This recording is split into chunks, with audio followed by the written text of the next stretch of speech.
You're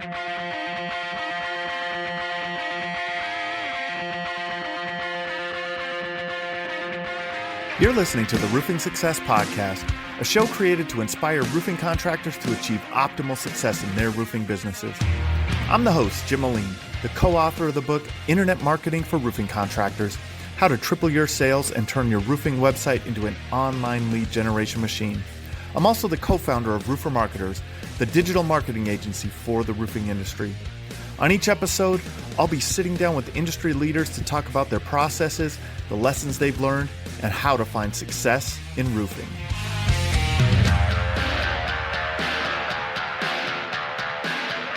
Hey, welcome to today's episode of the Roofing Success Podcast. Glad you could join us. Today, I'm really excited. We have a Facebook mastermind group for roofing owners of roofing contractors, specifically targeted around marketing for roofing contractors. And one day we had a discussion going in there, and one of the members threw up the name of this guy, and so I was like, who is this guy, man? So let me look him up real quick. He had asked to join the group, and we really don't let anyone other than roofing contractor owners into this group. We really keep a tight-knit circle on it. But I looked him up, and I started looking at his material. He has this amazing YouTube channel, and I was like, man, I'm gonna let this guy in. He's a straight shooter, you know, really has some great value to bring, and so I let him in the group, and he started answering people's questions and really helping out and provides so much value. He's the former CEO of a multi-state roofing company, and has managed sales teams and helped coach sales teams from 3 to 13 million.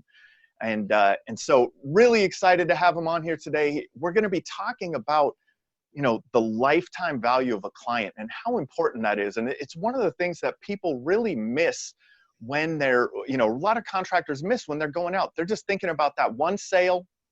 They're not thinking about what's going to come in the future from that potential client that you generate. And so we're going to be talking about that. And so I want to introduce Adam Bensman, and please tell us a little bit more about yourself, and you know, and where the Roof Strategist came about, and how you got this thing rolling, man. Yeah, great. Hey, Jim, first of all, thanks for the intro, and thanks for having me on here. It's a pleasure to be here. And I'm excited for this interview and for the ability to help your audience make more sales, which is really what it's all about: making sales, growing a good team, and serving clients. Awesome. So quick background: I fell into the business, as we all did, knocking doors. And there's no better way, if you haven't knocked doors, which probably everyone listening has, to learn sales, make sales, and most importantly, to grow your roofing business. But it's really no secret that knocking doors sucks. So my background, I had no experience. I didn't even know what drip edge was, or underlayment, or ice and water, or anything.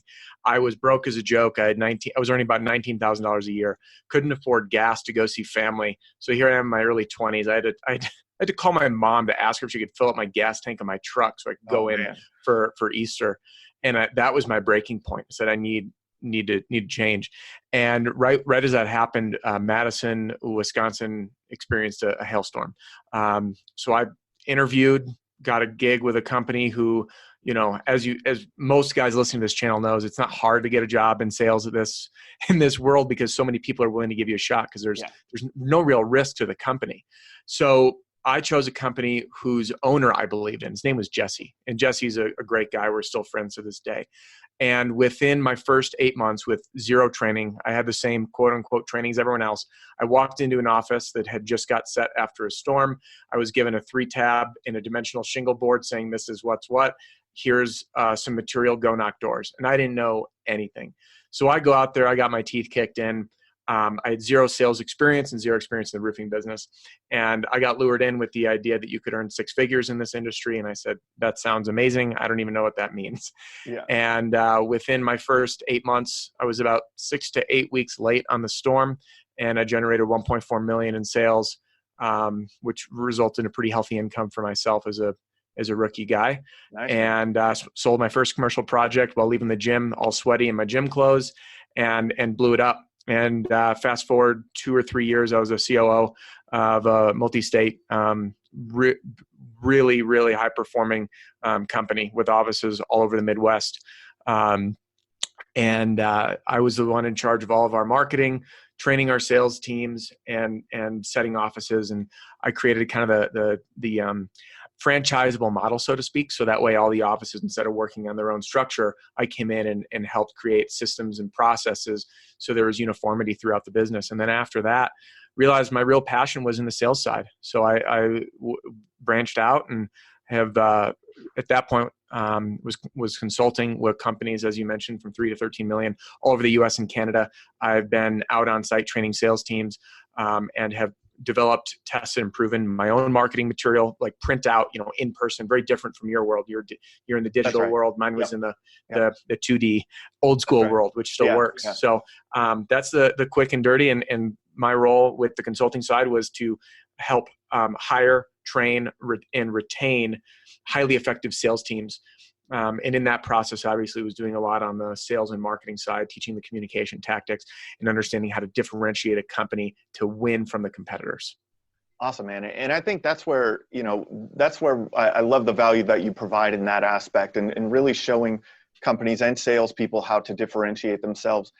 And I was, I always watch all your videos on YouTube and that's check it out at the Roof Strategist on his YouTube channel. And there's, I think one of the videos I was watching recently was in regards to door knocking and then getting the neighborhoods and creating that honey hole. Yeah. And that's, man, that right there, that's that long-term value of a client right there, right? That one client that you sign in that neighborhood could lead to a great income over the year. Yeah. If you hit it right. You know what I mean? Definitely.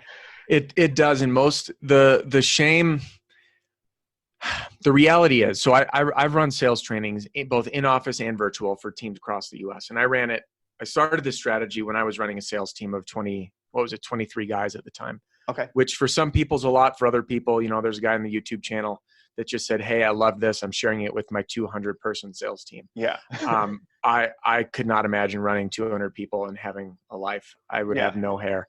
But at any rate, if you do, whether it's 5 people, 3 people, or 20 people, the problem is consistent. I sit down and I've opened a sales meeting and I say, I want to go around the room. I want to hear, I'm going to ask a question. I want every salesperson to reply.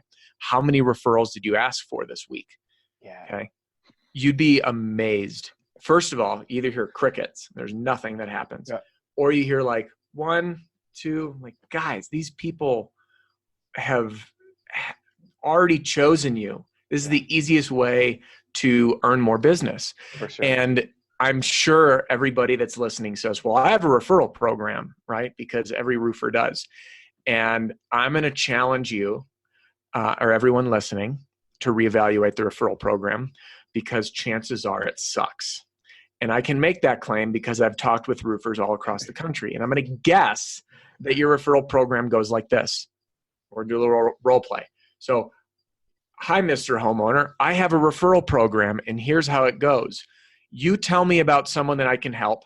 I sign an agreement with them. I complete the roof. Once the roof is done and paid in full, I'll write you a check for $300. That's how everybody does it. That is. It's absolutely ridiculous. And I'm going to show you why and give you a new platform moving forward that I guarantee you. Now, you haven't given me any money, so you can't ask for money back guarantee. Right.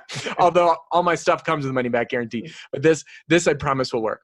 So the reason that doesn't work is there's 2 main reasons. One is it does not follow the psychological principles that will inspire someone to take action.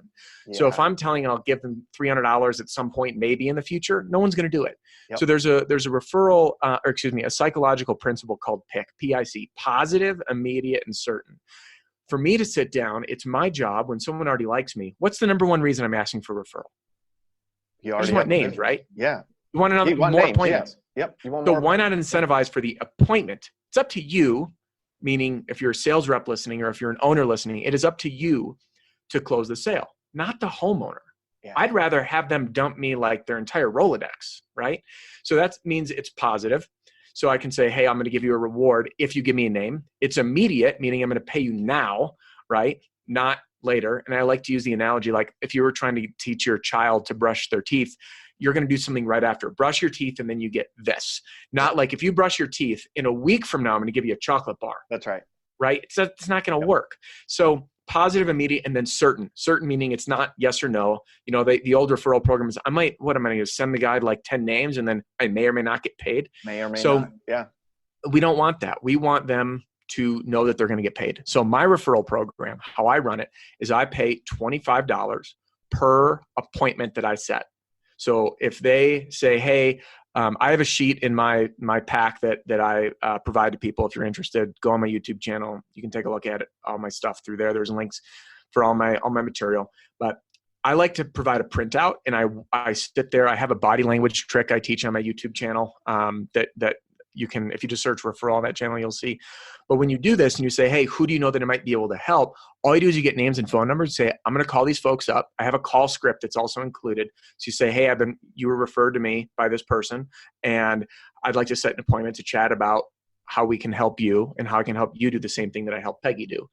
And once you get that appointment, you give a $25 gift card, gas card, or grocery card, local restaurant, anything. Yep. And when you do it that way, you'll be amazed at how many referrals you get, and especially when you ask at the right time. So I had a sales guy when we first rolled this out, and I rolled it out with the company that I used to work with after I left because I was still very friendly with them. Yep. So I reached out and said, guys, I cracked the code on this. I want you to try it.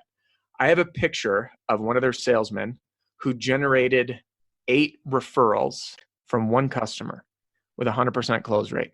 Cost him, I'm horrible at math. What's that? 8 times like 25, $325 or something like that. $200. Maybe it was more. It was 8 or 13. I forget. I have to double check. Long and short of it, this homeowner was like blown away. Just like, yeah, talk to this person. Here's my neighbor. Here's my coworker. Here's my family member. So they ended up giving him $200 or $300 in gift cards, and he signed every single one of them. Okay. So it works. But the other really important reason not to do that $300 incentive is it tells your customer, man, I made a whole lot of money off you that I'm willing to give away $300 just to talk to somebody. That's a whole nother psychological factor right there, man. And they're going to be like, well, man, I'd rather have that money off my deductible or something. How did you make that much money off me? We don't want them to ever think about how much money. And that is one of the things that they think about right away is how much money you're making off of them. And they don't understand that, man, a lot of times it's just, the margins aren't that fat in roofing. You know what I mean? Yeah. Exactly. You're not marking things up 10,000%, right? There's, but if you're willing to give them $300, how much are you really making on that? So yeah, and that it's delayed. Like, just think about it. Delayed for sure. Yep, the delayed. Here's $20. So by the way, last thing on that, I used to carry them around in my pocket, and when the gift cards. I'd even give them, and depending on the trust and the size of your sales team, I had a really good rapport with my sales team. I handed them to them. Like each of them would have a few and they could hand them out.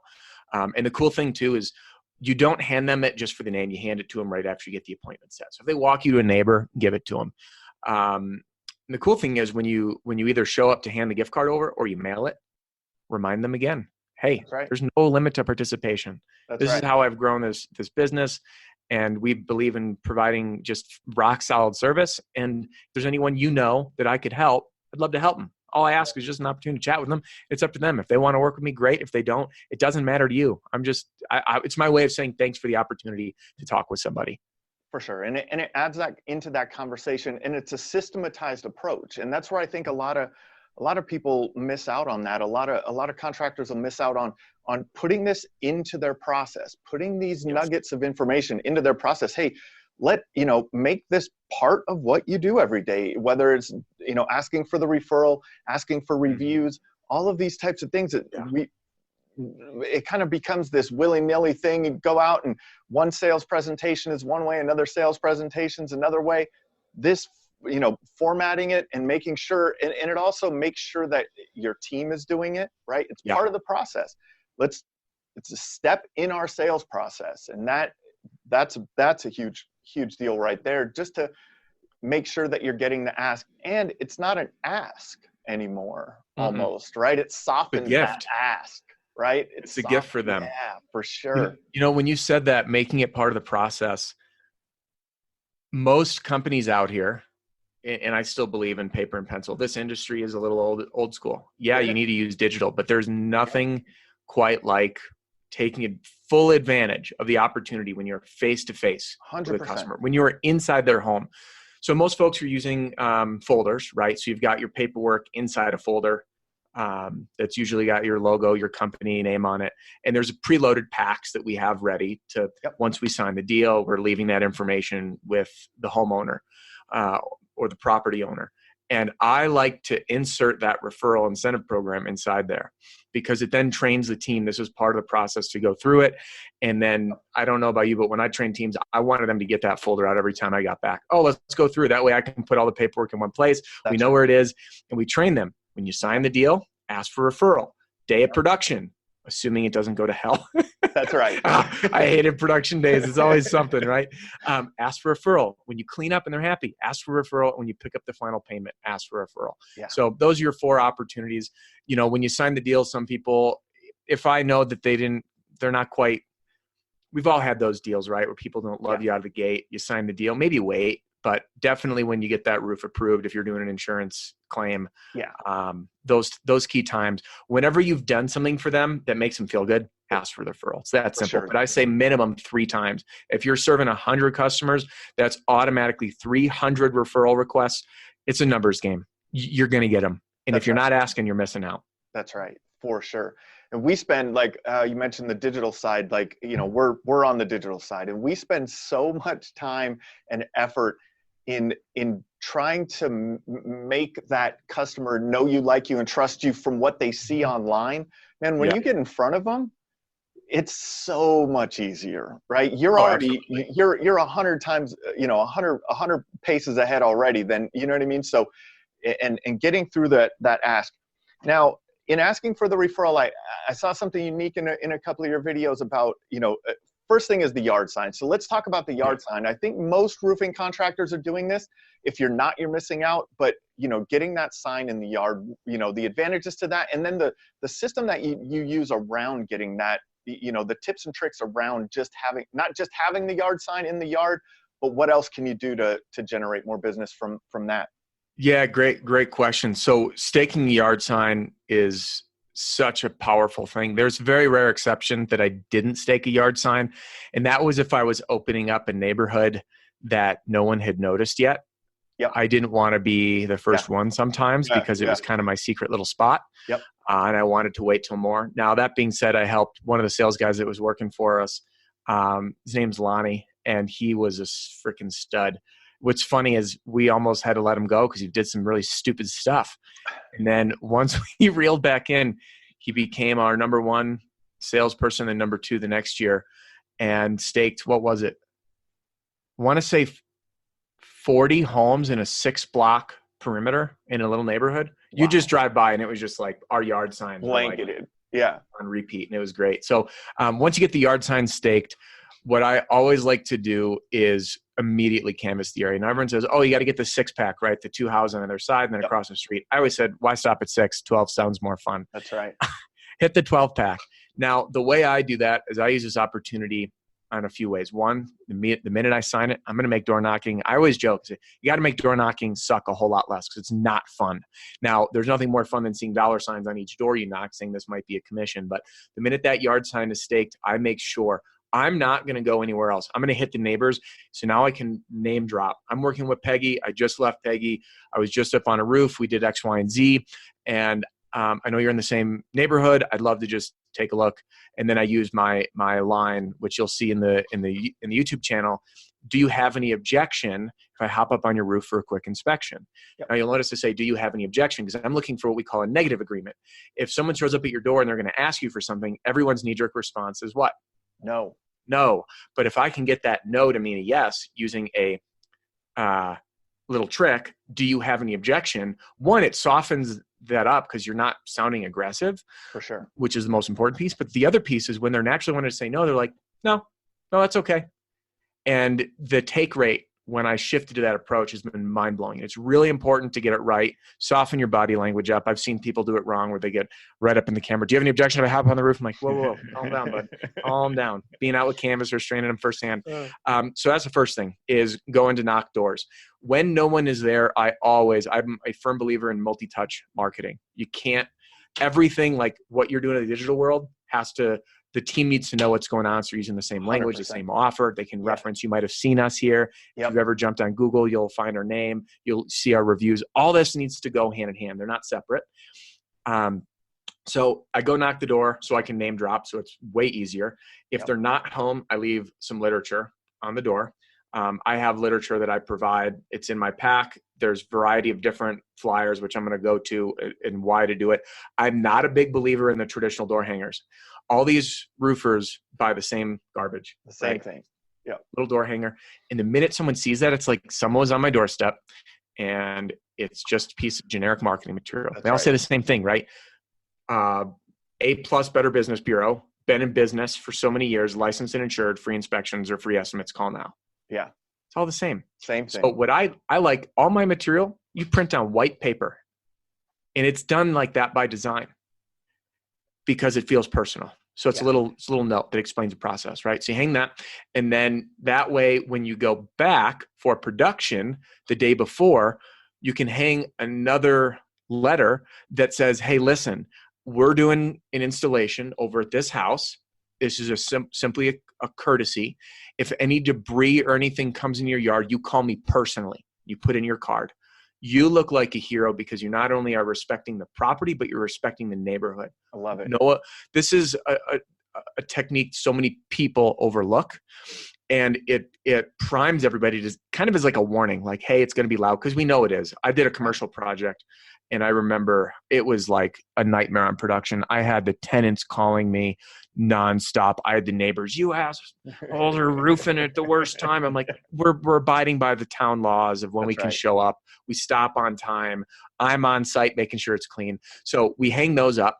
And then that way, when you go back to knock the door on production day, you use that same pitch. And again, door knocking doesn't suck anymore because you can reference, hey, I left this on your door. And we just wanted to follow up. We're doing Peggy's roof today or tomorrow or right now or whatever it is.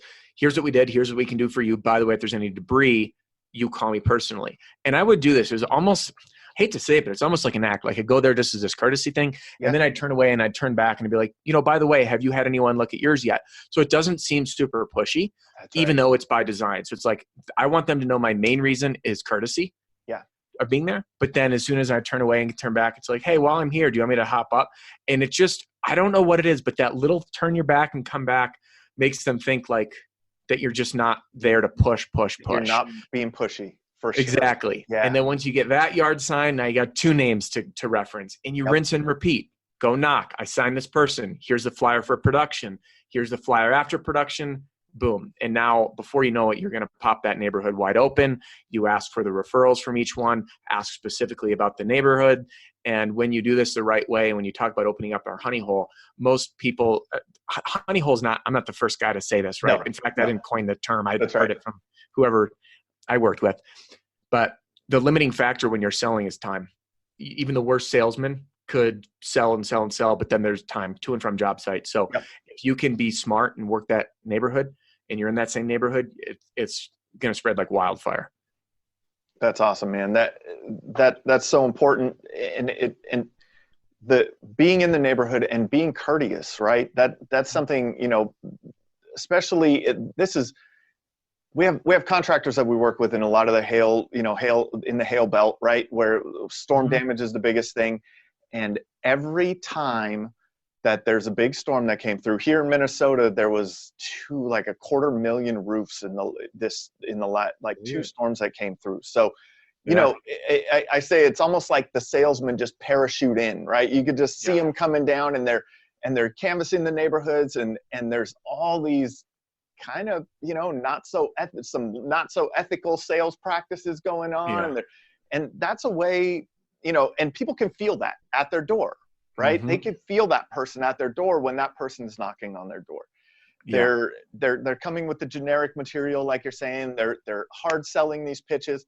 When you're coming to their door, you're doing their neighbor's house, you're being courteous, you're not trying to push them and be salesy. That's an amazing, like, just think about that when you're out at the, when you're out at someone's house. For everyone listening, that changes everything, right? Yeah. That breaks down all the barriers. They're more trustworthy of you from the start. They see that you're doing a good job. They know Bob across the street. They know Bob and Judy, right? They've known them for 20 years. If they chose you, they know Bob does his research. He doesn't pick anyone, right? You know what I mean? Like, that's awesome, man. That's so helpful for people. And if you can turn, like, all right, let's just go on a little tangent here. What's like something that you've seen in this action of hitting a neighborhood, a number of sales in a neighborhood from this, or something like that, where instead of just getting the one job, what has it really turned into for someone? That guy Lonnie that worked with us, I told you, did 40 roofs in 6 blocks. I forgot to put the qualifier. That was in 6 weeks before the season started. That was working in Old Storm. So what we did is an overlay, by the way, because I know I'm getting this question a lot in the YouTube channel. Right now is end of season. I don't know when this will air, but it's September. Yep. It's end of season. Guys are like, hey, how do I clean this up? And it's the same end of season and beginning of season struggles that we have every year. So we looked at the last 12 months hail swaths and kind of mapped out areas, looked at fringe areas, and we wanted to get into the areas that haven't been worked as much. Yep. And then we cater the pitch, which if I can go on a tangent on catering the pitch. Yeah, for sure. He opened up that neighborhood because of catering the pitch. And what the problem is, and I take a really firm stance against, or a strong position against, what most people are teaching. And I'll tell you, and this will piss a lot of people off, but I think it's going to start firing some creative thoughts. Like, I don't believe in jacked up trucks. I think a vehicle wrap is the biggest waste of money, and it's 100% about you. Yeah, it looks cool. If you're scaling to 12, 13, 20 million and you're running a fleet of vehicles, wrap it. But for the sales guy who's driving a jacked up truck, like, I just did a whole video called What the Truck on my channel to see what people have to say. I was selling in a beat up Toyota Tacoma with a big truck cap on it and an extension ladder sticking way out the back. I have a guy now that's on like almost 2 million selling in a Honda Civic. So the reason I say this, it's not to make anybody angry. It's to challenge what's really important. And a lot of what we've fallen for in the industry, what we see other people do and then we mirror without really thinking, isn't working in our favor. And one of those is one of the largest sales training organizations that does this pitch saying, I'm going to hop up on your roof and do an inspection. You turn, you walk back to the truck, you grab your ladder, and you just start doing it. And this is what's being taught. At least it was being taught. Yeah. And I am like, whoa, that is so wrong. So let's just isolate the ethical version. You're just like going to go throw a ladder up on someone's home and force yourself. I don't know. Not my thing. No. And secondly, not everybody needs an inspection. This is what everybody teaches. You've heard it, Jim, right? Like, all the time. And especially being in digital marketing, you're like, what's the offer? Why is someone going to exchange their name, their email, their phone number for me? Is it a free inspection? Is it a free estimate? Yep. So most folks teach, like, knock the door, offer a free inspection. Well, let me go through a couple scenarios. Let's say I'm a homeowner. I'm in ground zero. I have softball-sized holes through my siding, grill covers destroyed, fences destroyed. My roof, you can see from the ground, is blasted. If I show up and ask for an inspection, but my insurance company's already been out, or even if they aren't, do I need an inspection? No, man, my roof's totaled. It doesn't take a rocket scientist when my windshield of my car has been blown out. That's right. Right? And at the same time, if it's a fringe area and I show up late, let's say 12 weeks after the date of the storm, and I have a check in my hand from the insurance company, I don't need some guy to offer me an inspection. So what we do is we cater our pitch to what I call one of the 4 stages of the claims process. And to date, I've not seen anyone else teaching this. So stage 1 would be that there's no claim. This is early in the storm. You show up. It's your job to educate the homeowner, do an inspection because they need it, and then advise them on the next steps. But you can't offer a free inspection to someone if they don't need the inspection. They're not excited. There's no hook. That's right. Stage 2 is a partial payment, meaning West elevations totaled, I'm paying for repairs, whatever it is. I call it a working commitment from the insurance company. So if you have someone that has maybe you're working a fringe area, smaller hail, you know that a lot of folks have partial damage. It's a whole different pitch, which I'll go into in a sec. And then stage 3 is a denial.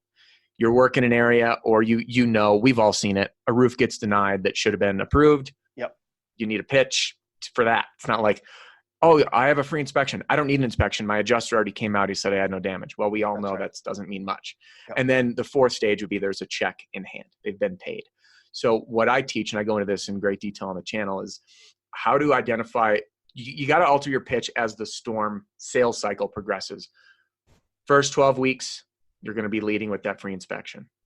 After that, you're going to say, hey, I've been talking with a bunch of people, and it doesn't even matter if you're right. If you show up and you knock that door and you say, hey, I'm in the neighborhood. We're just about to do Peggy's roof. When I got involved, and Peggy and Sally down the street, their roof was only partially covered by the insurance company. I'm in the neighborhood. I just want to stop by and ask you, how has the insurance process been? So it's an open-ended question. I'm assuming that they've had a partial payment, but it doesn't even matter because they're going to tell me, they're going to say, actually, I haven't had my insurance company out. And you say, great, I'm glad I'm here because those 2 roofs had damage. Chances are yours does. Do you have any objection if I hop up for a complimentary inspection? I'm going to take some photos, come down. I'll walk you through what I see, and we'll chat next steps from there. Plus, when you take pictures, it's a great opportunity to get invited to the kitchen table. That's right. And if it's been denied or they already have a check in hand, they're going to tell you and you switch your pitch around. But that, when you said in terms of like expectations, is 1, know your storm, know where people are at, and cater your pitch and your main offer. We're working with folks who've had partial payment. We know a lot of folks in the area have had their roof denied, but what we're finding is even after the denial, when the adjuster comes back out, we've actually gotten them approved. They're missing it in the beginning. You can educate why. It's rained since then. The damage is more evident. So the real differentiator, both to win more business, but most importantly, to stand out above competitors, when you're the 12th roofer at the door, what made you different? And it's a different dialogue. You're like, well, what are you going to offer me? A free inspection like the other 19 guys? But what if you're the guy there that just references a neighbor, is kind, and says, we are helping people who are experiencing this. How's it been going? That's it. Yeah. And then once they respond, exactly, you're like, it's like pulling the template out. No, they didn't file a claim. Whoop, I can slip into this pitch. How about a free inspection? That's right. It was denied. Whoop, here's this pitch. You really only get one more shot to get this done. We just did it for Peggy. I can do it for you. And you can see how the other ones would fall into place as well. And the hardest part of that sometimes is listening for people, right? Listen to what these people are saying. Mm-hmm. Because then you can modify modify your sales pitch in accordance with what's really happening in their life at that point in time, right? Did they get a partial check? Did they get denied? What's going on? And then adding value to their life, right? How can you help them? Not how can I sell you? How can I help you? Yeah. How can I add value to your life in that regard? And that's where a lot of people miss out on it too, for sure. So no claim, partial payment, denial, and check. So you have four strategies on each of those, essentially 4 pitches, right? So you're listening for what stage are they in? A little bit because of the timeline of the storm. If it's, if the storm just hit, hey, that these other options here haven't happened yet, but we're, so you can narrow that down. But yeah. What else do you want to this is why I love you, right? This is why I love your channel. This is how meeting you through our Facebook group and things like that, is that you just throw it, like there's no filter in anything that you do, right? Like you just continue to just provide value and provide value and provide value. And that's what I love about it. And I know, I've seen you doing stuff on everything from hiring salespeople to all of this stuff that we've talked about today.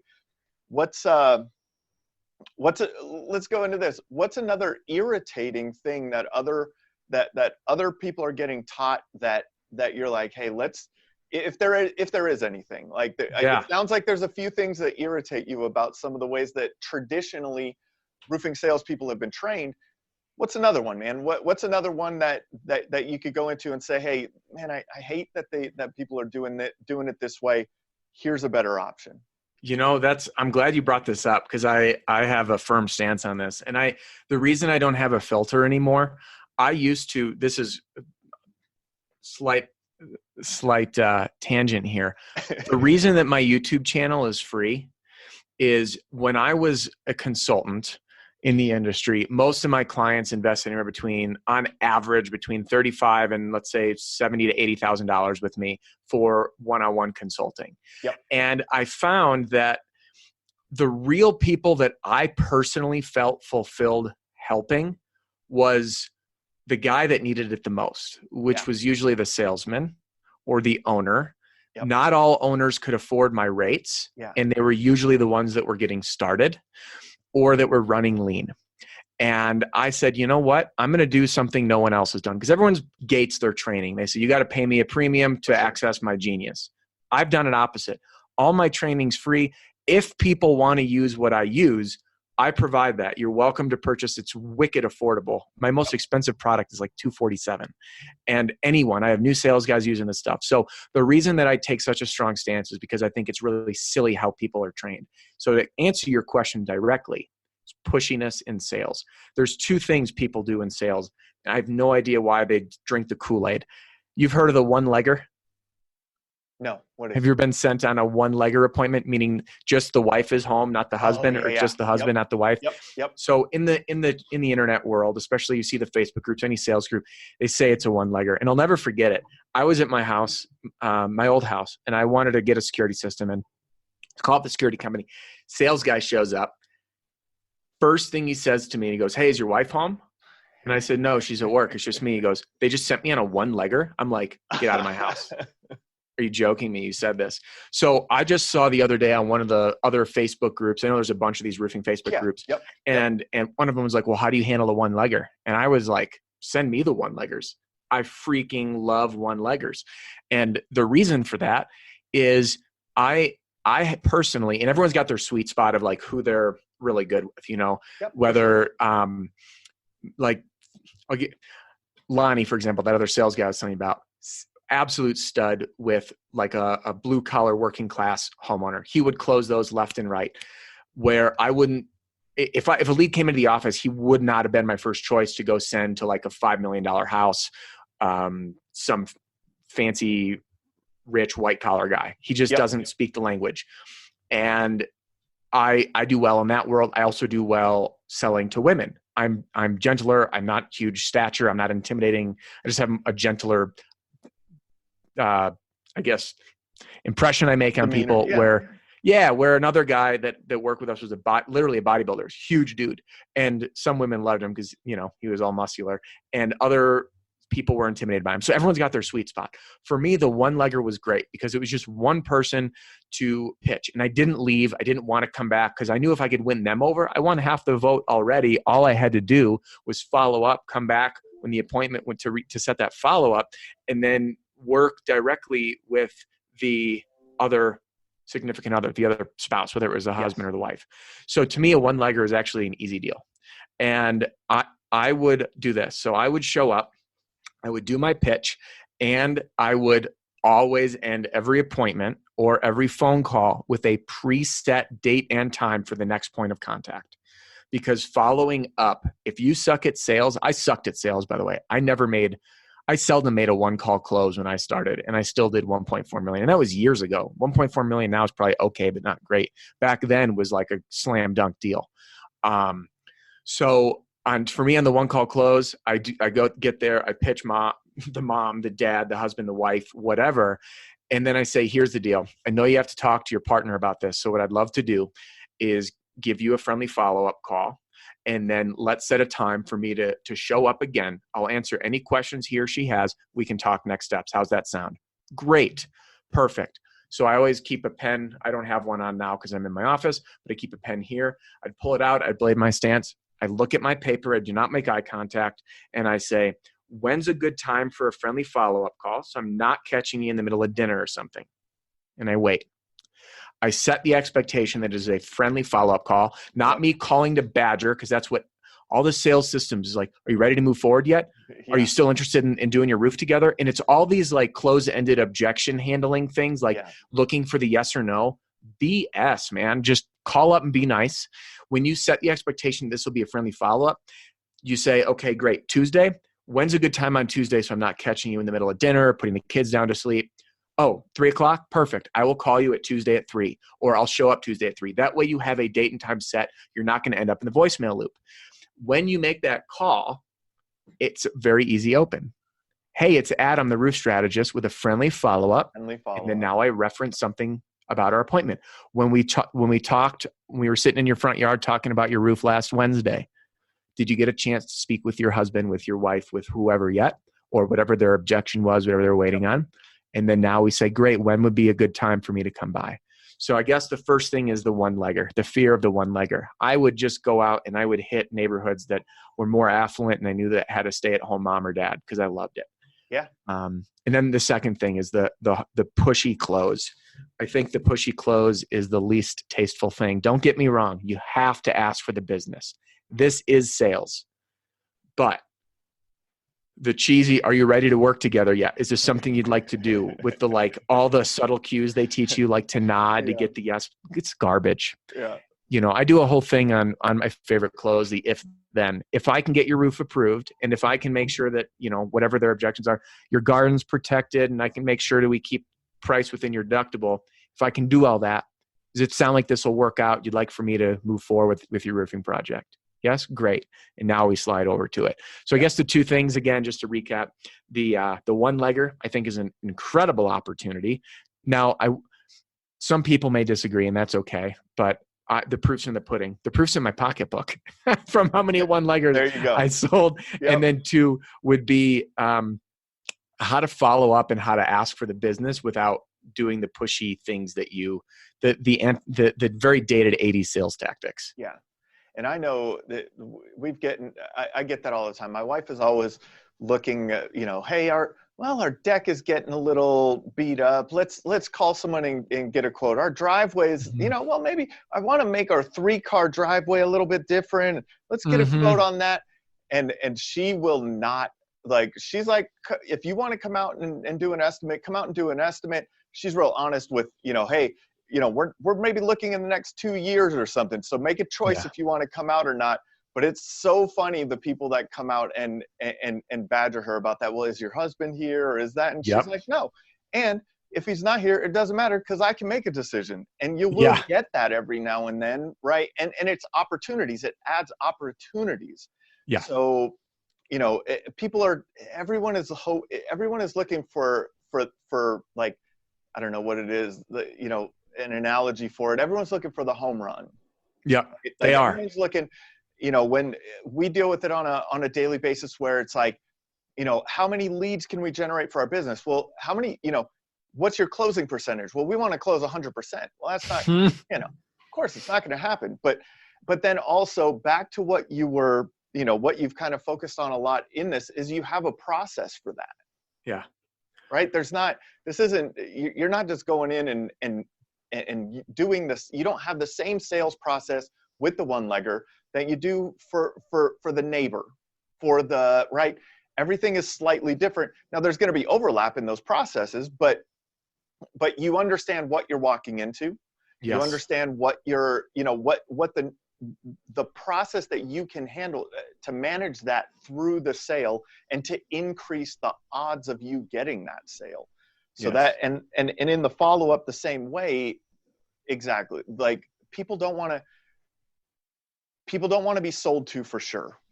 Right. That's the first thing that and there's so much selling going on all the time right now. How many phone calls a day do you get from spam? I don't know what happened to the do not call list, but like the phone blows up. And like when a storm comes through, they're getting hit up constantly, nonstop. If you just, that slight differentiator in the way you're following up, in the could make a big difference in your closing rate. And I guess, the proof is in, stories. What was his name? That, 40 roofs in a 6-block radius. You know what I mean? Like Lonnie, stories like that are proof that hey man, this is it. And think about it. Think about yourself, right? Yeah. How do you want to be sold to? You don't Yeah. want to be, that pushy sales stuff doesn't work on you, or No. it shouldn't, right? It's No. a turn off. So It really is. Hey, can I share? You brought something up that I wanted to chime in on if it was appropriate. I see this a lot. So when I first started managing, I remember this was back before we had CRMs and everything was electronic. Yep. So when a lead came into the office, they were forwarded to my cell phone because the call forwarding. I'd answer them. I'd have to write down the lead information. By the way, I bet you the roofers listening to this are going to be laughing. That's how they do it. And I'll say, hey, let me get your information. And then one of our reps will call you back within 24 hours. Have you heard this, Jim? The lead, I'll call you back. So it cracked me up because we'd have like our white piece of paper where I'd write it on, and it was a carbon copy. So I'd keep a carbon copy as the main. The other piece would go into the salesman's like box at the office or get texted to them so they could make contact. And I was sitting down and I was like, man, it's storm sales. Like we got to have at least a 50 to 70% close rate. So I audited all of our sales, all of our lead sheets. And we had a dismal, like 9% close rate from an inbound lead. By the way, my calculations to date for an average roofing company, a phone call will cost between $100 and $800 for an inbound phone call. When you calculate your total expenses on marketing, including that stupid truck wrap you didn't need. All right. And joking aside, they do look sharp. It is professional. My only point in bringing that up is that it's not going to make you more money, right? It's an ego play. We love them for the pictures on the website. Exactly. And it's an ego play, right? And it does put a good image out there. But my point is like direct dollar. I'm a dollars cents guy. Like for sure. I put this marketing dollar out. What's it going to come back? I'd rather have my team drive around in Kia Souls, and because they're going to make sales. I don't think they're going to make a significant amount of sales in the jacked up truck with the truck wrap. But that's another small tangent. But anyway, $100 to $800, all your marketing spend to get the phone to ring. So imagine you call up a barber to get a haircut and you say, hey, I'm calling for a haircut. And they say, great. One of our barbers will call you back in 24 hours. What do? Call the next barber. Call the next barber. I just spent time of my day to call you to make an appointment and you can't even give me a freaking appointment time. Seriously. And I realized that our dismal close rate, and I forget the exact amount, I just pulled the number out. It was low, like shockingly low. So then I dug deeper and deeper and I saw the notes were all the same. Called, left voicemail. Called, left voicemail. That's it. So not only was the sales reps not following up diligently, we lost the opportunity. So I developed what I called the cable guy method. So when someone would call the office, and my admin dug her heels in, our office manager, because as we grew, we routed all the calls to a corporate office and then did all of our dispatch from there. And I trained her on this new system I wanted to test, and she refused to do it. So I said, forward the calls to me. I'll prove to you it works. So what I did is I'd answer the phone and I'd say, yes, I would love to set an appointment for us to come out. Here's how we work. You tell me what day works for you. I'm going to book a time in a 3-hour window. And then within the hour, you're going to get a phone call from the person who will be serving you, letting you know the exact time that they can show up so you don't have to sit around and wait all day. So now we look like a hero. We're going to convert that opportunity. By the way, I don't even care if anyone was available. What day is best for you, ma'am? That's Tuesdays. Right. Perfect. And what mornings, afternoons, or evenings? Evenings. Excellent. I'm going to put you down for Tuesday evening between 5 p.m. and 8 p.m. Does that work? Or whatever the time is. Let's say 4 to 6, 4 to 7. Yeah. Yes. Great. Peggy, thanks so much for calling. I'm going to dispatch the gentleman or gal who will be serving you. They'll be calling you within an hour. Don't worry. If you can't pick up, they'll leave you a voicemail and let you know exactly what time they'll be there. Boom. You know what I'd do? I'd farm that lead out. I'd covet those leads like gold. So I'd send that group text out to everyone who's available, because I know it's hard to keep track of everybody. Who's available? I have a lead between here and here. Someone jumps on it. Now I'm booking around my customer schedule. I don't care the salesman sob story I get. Well, I'm busy and I'm picking my kids up for school. And you know how these sales guys get. I don't really care what you've got going on. We're here to make some money and sell, right? Or that's my lead. I'm up in rotation. Well, guess what? They just cost us $800 for a phone call and I want to show up. So if you can get there, you can have the lead. And when I started to get competitive and I went from Mr. Nice Guy to like, guys, I educated them. The phone costs $100 to $800 to ring. And for you to show up and for that lead, I don't care when you're available because we're in a service business. That's right. And we're going to serve our homeowners to look like a freaking hero.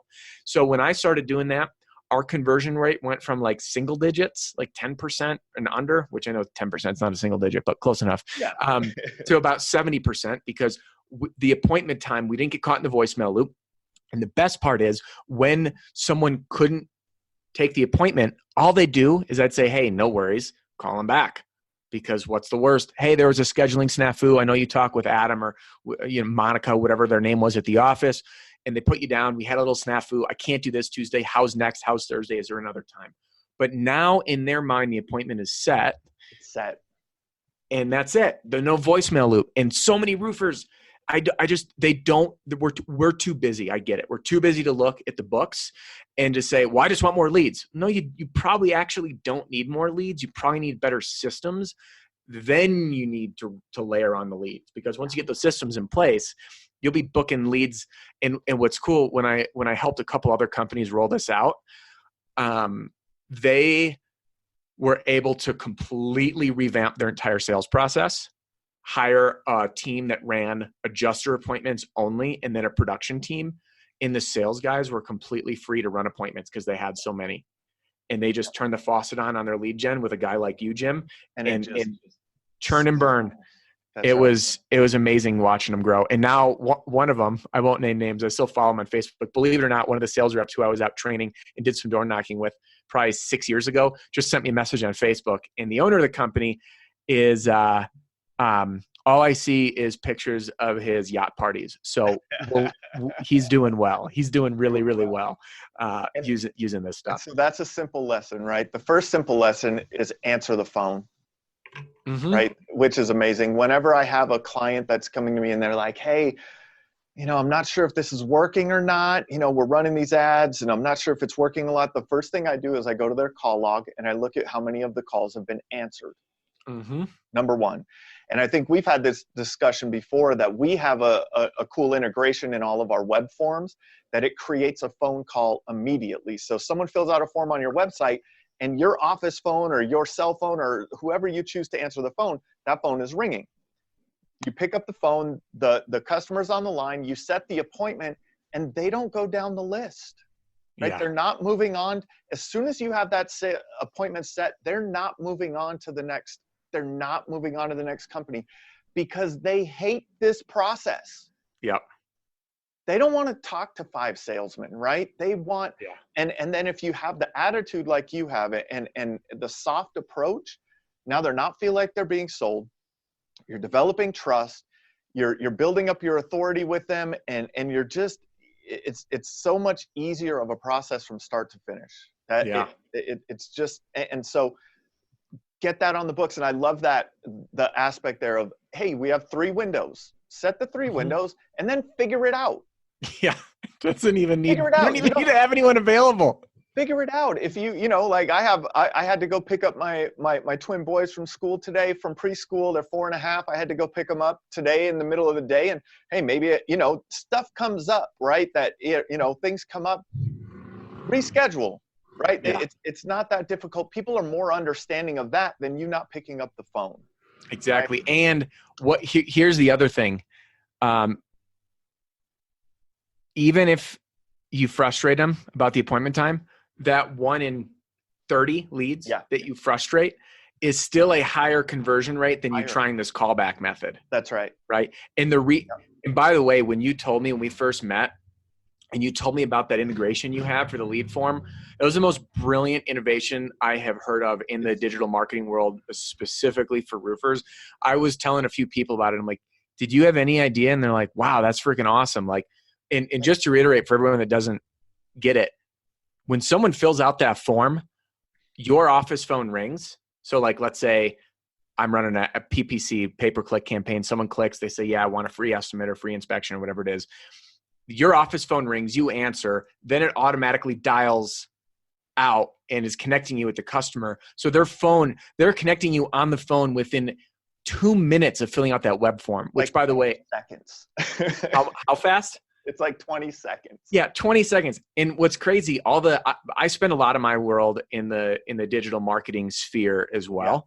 Yeah. And seeing how, I think they say it's a 5-minute window. 5 minutes. That after 5 minutes like from a form. 80% or something. Yeah, 80% drop off of actually making contact with the lead. Drop off. So if it goes to voicemail, everyone listening, if your phone goes to voicemail, if you get an email lead, if you're spending the $130 from Home Advisor on that lead, if you're not calling that person within 5 minutes, there's an 80% less chance of you closing that lead.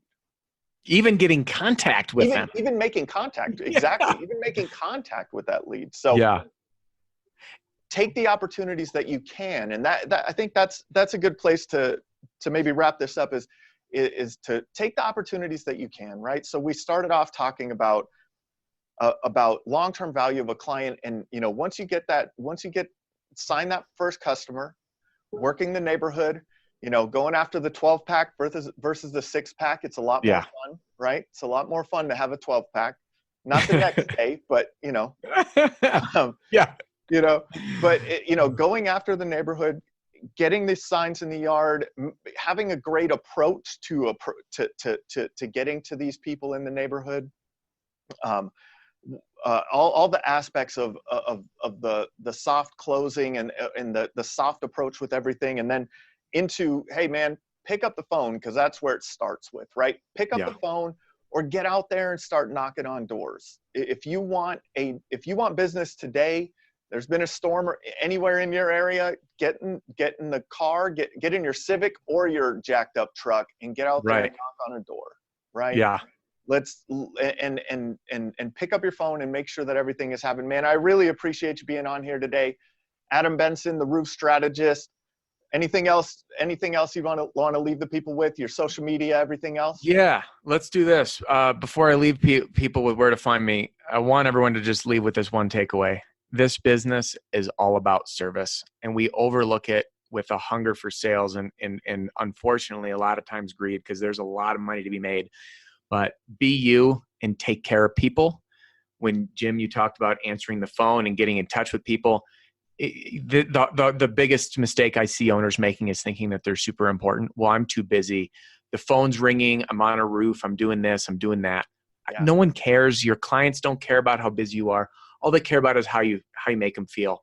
That's right. And that's really whether you're growing a team, whether it's you on your own, if you make people feel good, you're going to win business. It's all about service. So I want to close with that. If anyone's interested in checking out my YouTube channel, jump on YouTube, search anything with the word roofing sales in it. Chances are my video will be on page 1. But it's the Roof Strategist.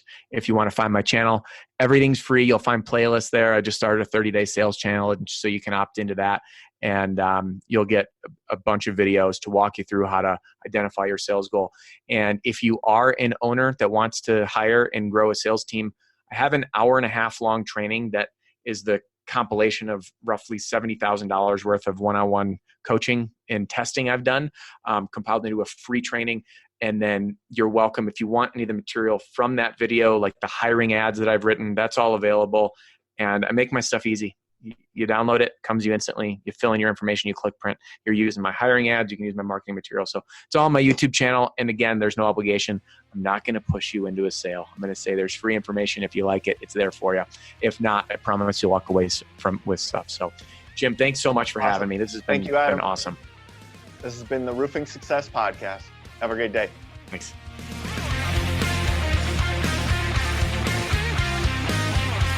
If you would like to generate more sales through your digital marketing efforts, please visit roofermarketers.com and get a copy of the book, Internet Marketing for Roofing Contractors, How to Triple Your Sales and Turn Your Roofing Website into an Online Lead Generation Machine. Also, check the training section of the website for guides on everything from running effective pay-per-click ads to how to properly set up your Google My Business listing. This has been another episode of the Roofing Success Podcast.